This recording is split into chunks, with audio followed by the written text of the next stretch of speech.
Bismillahirrahmanirrahim.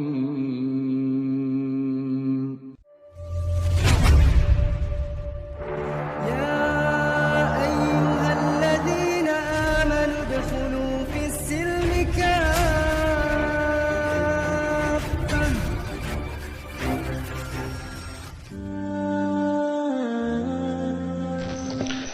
Assalamualaikum warahmatullahi wabarakatuh. Sahabat setia, kali ini kita akan mengisahkan sejarah hidup salah seorang sahabat besar Rasulullah SAW yang datang dari Persia, yaitu Salman Al-Farisi. Bagaimana perjalanan hidupnya dalam mencari kebenaran, bertualang dari satu tempat ke satu tempat sehingga bertemu dengan baginda Rasul Muhammad sallallahu alaihi wasallam. Dari Persia datangnya pahlawan kali ini, dan dari Persia pula agama Islam nanti dianut oleh orang-orang mukmin yang tidak sedikit jumlahnya. Dari kalangan mereka muncullah pribadi-pribadi yang istimewa yang tiada taranya, baik dalam bidang keilmuan dan keagamaan maupun dalam bidang pengetahuan dan keduniaan. Dan memang salah satu dari keistimewaan dan kebesaran Islam ialah setiap memasuki suatu negeri dari negeri-negeri Allah, maka dengan keajaiban luar biasa dibangkitkannya setiap keahlian, digerakkannya segala kemampuan, serta digalinya bakat-bakat terpendam dari warga dan penduduk negeri setempat, hingga bermunculanlah orang-orang ahli dalam bidang pengetahuan Islam, dokter-dokter Islam, ahli-ahli falak Islam, ahli-ahli fikih Islam, ahli-ahli ilmu pasti Islam, dan penemu-penemu mutiara kata Islam. Ternyata bahwa orang-orang besar itu berasal dari setiap penjuru dunia dan muncul dari setiap bangsa, hingga masa ke masa pertamalah perkembangan Islam penuh dengan tokoh-tokoh luar biasa dalam segala bidangnya, baik cita maupun kasa, yang berlainan tanah air dan suku bangsa, tetapi satu agamanya. Dan perkembangan yang penuh berkah dari agama ini telah lebih dulu diramalkan oleh Rasulullah SAW. Bahkan beliau telah menerima janji yang benar dari Tuhannya yang Maha Besar lagi Maha Mengetahui. Ramalan Rasulullah tidak sama dengan yang diramalkan oleh tukang ramal. Ramalan Rasulullah hanya nama saja, namun sesungguhnya adalah Rasulullah ini mengetahui ke depannya adalah daripada Allah Subhanahu wa Ta'ala lewat wahyunya dengan membuka rahasia masa depan. Pada suatu hari diangkatlah baginya jarak pemisah dari tempat dan waktu yang tidak dibatasi oleh ruang dan gerak, hingga disaksikannya lah dengan mata kepalanya panji-panji Islam berkibar di kota-kota di muka bumi ini, serta istana-istana dan mahligai-mahligai para penduduknya. Salman Al-Farisi sendiri turut menyaksikan hal tersebut karena ia memang terlibat dalam mempunyai hubungan erat dengan kejadian itu. Peristiwa itu terjadi waktu Perang Khandaq, yaitu pada tahun ke-5 Hijrah.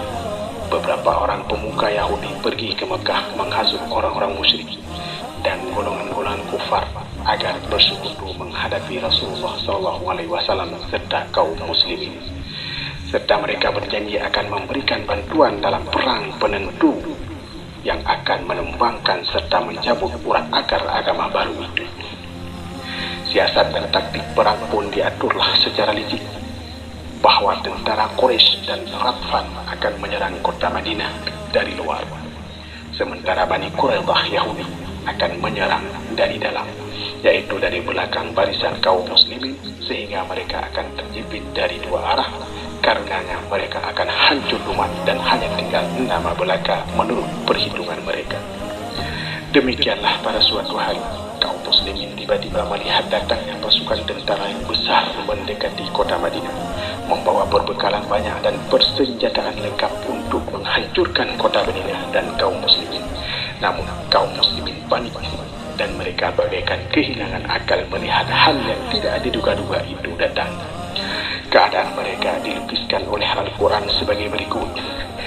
Idja'ukum min fawqikum wa min asfala minkum wa idzaghatil absaru wa balaghatil qulubul hanajira wa tadhunnuna billahi dhununa.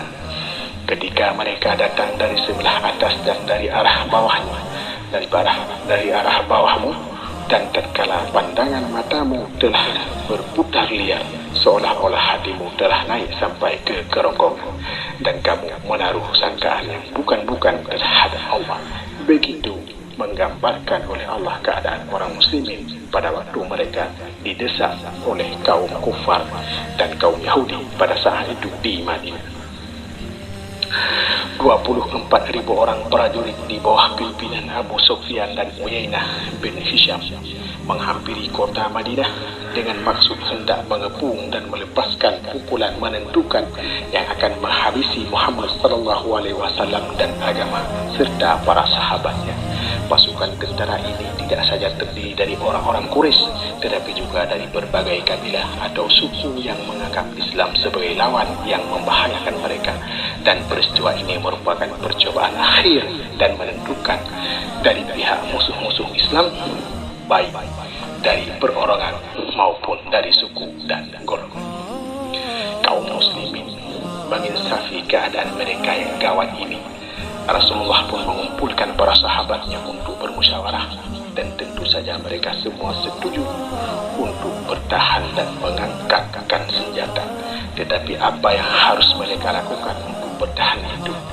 Ketika itulah tampil seorang yang tinggi, jangkung, dan berambut lebat, seorang yang disayangi dan amat dihormati oleh Rasulullah SAW. Itulah dia Salman Al-Farisi. Dari tempat ketinggian ia melayangkan pandang meninjau sekitar Madinah, dan sebagai telah dikenalkannya juga didapatinya kota itu di lingkungan gunung dan bukit-bukit batu yang tak ubah bagai benteng di galayannya. Hanya di sana terdapat pula daerah terbuka, luas dan terbentang panjang, hingga dengan mudah akan dapat diserbu musuh untuk memasuki benteng pertahanan. Di negerinya Persia, Salman telah mempunyai pengalaman luas tentang teknik dan sarana perang, begitupun tentang siasat dan liku-liku.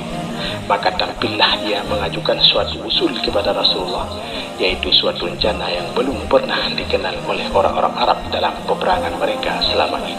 Rencana itu berupa penggalian khandak atau parit perlindungan sepanjang daerah terbuka keliling kota Madinah.